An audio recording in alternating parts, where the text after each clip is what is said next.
For a deeper analysis on raising awareness about the plight of refugees around the world, we spoke earlier to Faith Kasina, the UNHCR Regional Spokesperson for the East, Horn of Africa and Great Lakes region. She joined us from Nairobi via Zoom. Africa continues to demonstrate increased solidarity with people who've been forced to flee.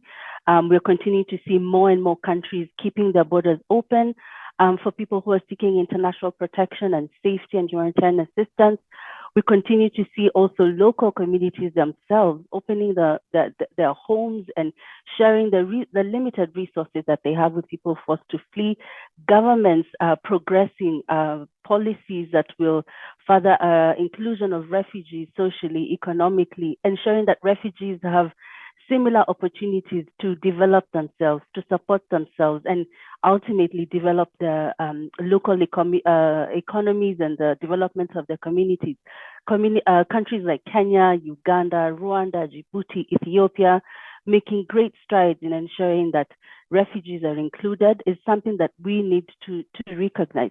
We also have to recognize the support of regional bodies such as the East African Community and IGAD that continue to encourage and support national governments in furthering some of these policies towards refugee inclusion, as I've mentioned, towards digital identity for refugees, and also just sort of harmonized approaches and policies on seeking asylum or providing asylum for people forced to flee. So lots happening in the African continent, not just nationally, but also regionally. And we continue to call for more support from the international community, from other actors to ensure that these efforts are furthered and advanced, and so that people can actually continue to live in dignity.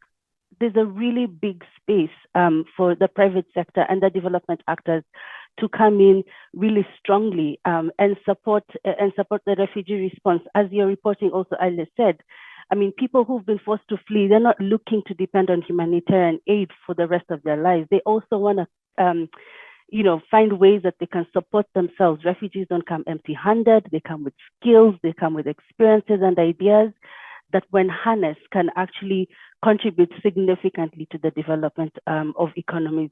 And so the private sector and development actors have a great opportunity to plug in and bring long-term support to forcibly displaced populations.